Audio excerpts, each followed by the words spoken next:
Hi friends, അസ്സലാമു അലൈക്കും. എല്ലാവർക്കും ഐഷ സ്ട്രീം വേൾഡിൻ്റെ പുതിയൊരു വീഡിയോയിലേക്ക് സ്വാഗതം. ഇന്നത്തെ നമ്മുടെ റെസിപ്പി നല്ല ടേസ്റ്റി ആയിട്ടുള്ള നമുക്ക് ചോറിനും ചപ്പാത്തിക്കും എന്ന് വേണ്ട എല്ലാറ്റിൻ്റെ കൂടെയും ബെസ്റ്റ് കോമ്പിനേഷനായി ഉണ്ടാക്കിയെടുക്കാൻ പറ്റിയ തേങ്ങ വറുത്തരച്ച നല്ല നാടൻ ചെമ്മീൻ കറിയാണ്. കറി ഉണ്ടാക്കാനായിട്ട് ഞാനിവിടെ 1/2 കിലോ ചെമ്മീൻ ക്ലീൻ ചെയ്ത് നന്നായി കഴുകി വൃത്തിയാക്കി എടുത്തു വെച്ചിട്ടുണ്ട്.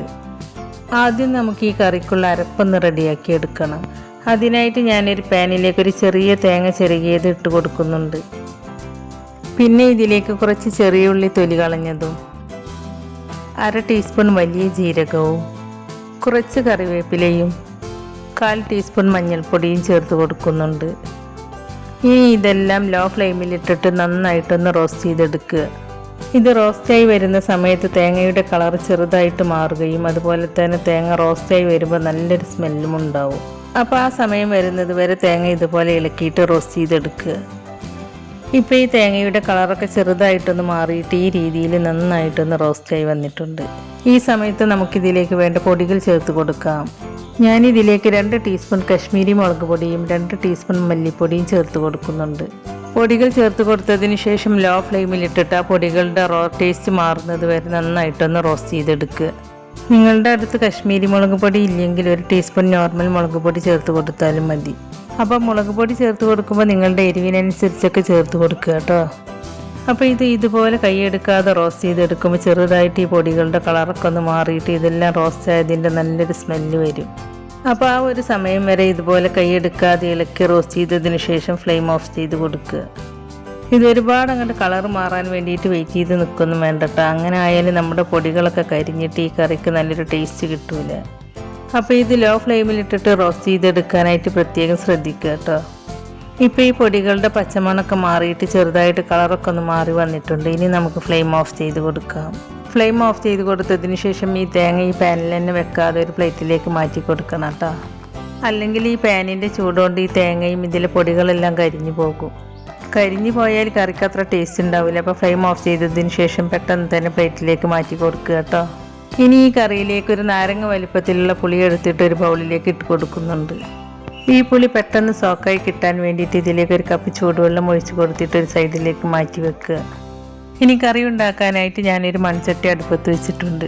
ചട്ടി ചൂടായിട്ട് വരുമ്പോൾ അതിലേക്ക് 2 ടേബിൾ സ്പൂൺ വെളിച്ചെണ്ണ ഒഴിച്ച് കൊടുക്കുക. നാടൻ കറികളൊക്കെ ഉണ്ടാക്കുമ്പോൾ വെളിച്ചെണ്ണയിൽ തന്നെ ഉണ്ടാക്കിയെടുക്കുക. അപ്പോഴാണ് കറിക്ക് നല്ല ടേസ്റ്റ് ഉണ്ടാവുക. ഇനി എണ്ണ ചൂടായിട്ട് വരുമ്പോൾ അതിലേക്ക് 1 ടീസ്പൂൺ ഇഞ്ചി ചതച്ചത് ചേർത്ത് കൊടുക്കുക. എന്നിട്ട് ഈ ഇഞ്ചിയുടെ ടേസ്റ്റ് മാറുന്നത് വരെ ഒന്ന് വഴറ്റിയെടുക്കുക.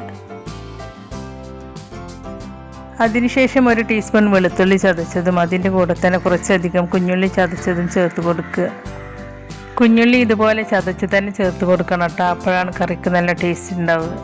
ഇനി ഈ ചെറിയ ഉള്ളി നല്ല സോഫ്റ്റ് ആയിട്ട് വരുന്നത് വരെ നന്നായിട്ടൊന്ന് വഴറ്റിയെടുക്കുക.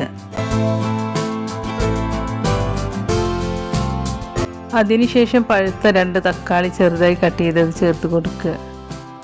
അതിൻ്റെ കൂടെ തന്നെ 4 പച്ചമുളക് കട്ട് ചെയ്തതും ചേർത്ത് കൊടുക്കുന്നുണ്ട്. അതിനുശേഷം ഈ തക്കാളി നല്ല സോഫ്റ്റായി വരുന്നത് വരെ നന്നായിട്ടൊന്ന് വഴറ്റിയെടുക്കുക. ഈ തക്കാളി നല്ല സോഫ്റ്റായിട്ട് വഴന്ന് വരാൻ വേണ്ടിയിട്ട് ഇതിലേക്ക് ആവശ്യമായ ഉപ്പ് ചേർത്ത് കൊടുക്കുക. ഉപ്പ് ചേർത്ത് കൊടുത്തതിന് ശേഷം നന്നായിട്ട് മിക്സ് ചെയ്തതിന് ശേഷം അടച്ച് വെച്ച് വേവിച്ചെടുക്കുക. ഇത് അടിയിൽ പിടിക്കാതിരിക്കാൻ വേണ്ടിയിട്ട് ഇടയ്ക്കിടയ്ക്ക് തുറന്ന് നോക്കിയിട്ട് ഇളക്കി കൊടുക്കണം കേട്ടോ. ഇപ്പോൾ ഈ തക്കാളി നല്ല സോഫ്റ്റായിട്ട് വെന്ത് കിട്ടിയിട്ടുണ്ട്. ഇനി ഇതിലേക്ക് വേണ്ട പൊടികൾ ചേർത്ത് കൊടുക്കാം. ഞാനിതിലേക്ക് 1/4 ടീസ്പൂൺ മഞ്ഞൾപ്പൊടിയും 1/2 ടീസ്പൂൺ മുളക് പൊടിയും ചേർത്ത് കൊടുക്കുന്നുണ്ട്. നമ്മൾ നേരത്തെ തേങ്ങ റോസ്റ്റ് ചെയ്തെടുക്കുമ്പോൾ കശ്മീരി മുളക് പൊടിയാണ് ചേർത്ത് കൊടുത്തിട്ടുള്ളത്.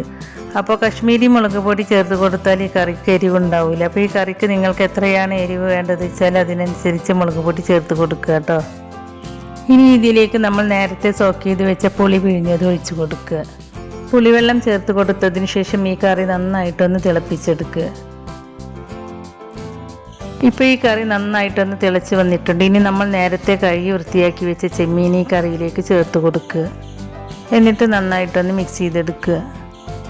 അതിനുശേഷം ഈ ചെമ്മീന് നന്നായിട്ടൊന്ന് വെന്ത് വരുന്നത് വരെ അടച്ച് വെച്ച് വേവിച്ചെടുക്കുക.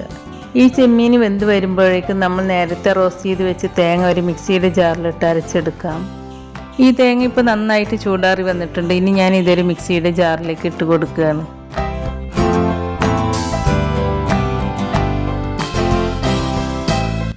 അതിനുശേഷം ഈ തേങ്ങ അരഞ്ഞു കിട്ടാൻ ആവശ്യമായ വെള്ളവും ചേർത്ത് കൊടുത്ത് നന്നായിട്ടൊന്ന് അരച്ചെടുക്കുക.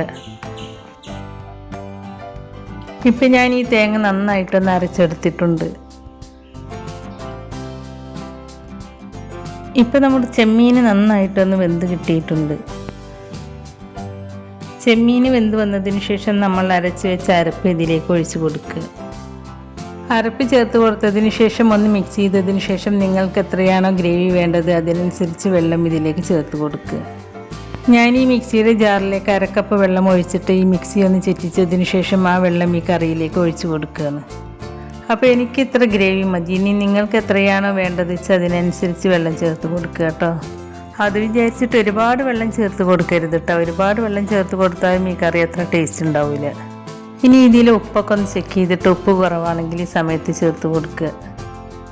ഞാനിതിലേക്ക് ഒരു 1/2 ടീസ്പൂൺ ഉപ്പ് കൂടി ചേർത്ത് കൊടുക്കുന്നുണ്ട്. ഉപ്പ് ചേർത്ത് കൊടുത്തതിന് ശേഷം ഈ കറി നന്നായിട്ടൊന്ന് തിളപ്പിച്ചെടുക്കുക. ഇപ്പോൾ ഈ കറി നന്നായിട്ടൊന്ന് തിളച്ച് വന്നിട്ടുണ്ട്. അപ്പോൾ ഇത്രയും മതി. ഇനി ഞാൻ ഫ്ലെയിം ഓഫ് ചെയ്ത് കൊടുക്കുകയാണ്. അതിനുശേഷം ഒരു പാൻ അടുപ്പത്ത് വെച്ച് ആ പാൻ ചൂടായിട്ട് വരുമ്പോൾ അതിലേക്ക് 2 ടേബിൾ സ്പൂൺ വെളിച്ചെണ്ണ ഒഴിച്ച് കൊടുക്കുക. എന്നിട്ട് ഈ എണ്ണ നന്നായിട്ട് ചൂടായിട്ട് വരുമ്പോൾ അതിലേക്ക് ഒരു 1/4 ടീസ്പൂൺ ഉലുവ ചേർത്ത് കൊടുക്കുക. ഉലുവ നന്നായിട്ടൊന്ന് പൊട്ടി വരുമ്പോൾ അതിലേക്ക് ചെറിയ ഉള്ളി ചെറുതായി കട്ട് ചെയ്തത് ചേർത്ത് കൊടുക്കുക. എന്നിട്ട് ഈ ഉള്ളി ലൈറ്റ് ഗോൾഡൻ കളർ ആകുന്നത് വരെ ഈ എണ്ണയിലിട്ടൊന്ന് മൂപ്പിച്ചെടുക്കുക. ഇപ്പോൾ ഈ ഉള്ളി നന്നായിട്ടൊന്ന് മൂത്ത് വന്നിട്ടുണ്ട്. ഇനി ഇതിലേക്ക് കറിവേപ്പില ചേർത്ത് കൊടുക്കുക. കറിവേപ്പില ചേർത്ത് കൊടുത്തതിന് ശേഷവും ചെറുതായിട്ടൊന്ന് മൂപ്പിച്ചെടുക്കുക. അതിനുശേഷം ഈ കറിക്ക് നല്ലൊരു കളറിന് വേണ്ടിയിട്ട് ഞാൻ ഈ എണ്ണയിലേക്ക് ഒരു 1/4 ടീസ്പൂൺ കശ്മീരി മുളക് പൊടി ചേർത്ത് കൊടുക്കുന്നുണ്ട്. എന്നിട്ട് ലോ ഫ്ലെയിമിലിട്ടിട്ട് മുളക് പൊടി ഈ എണ്ണയിൽ നന്നായിട്ടൊന്ന് മിക്സ് ചെയ്തെടുക്കുക.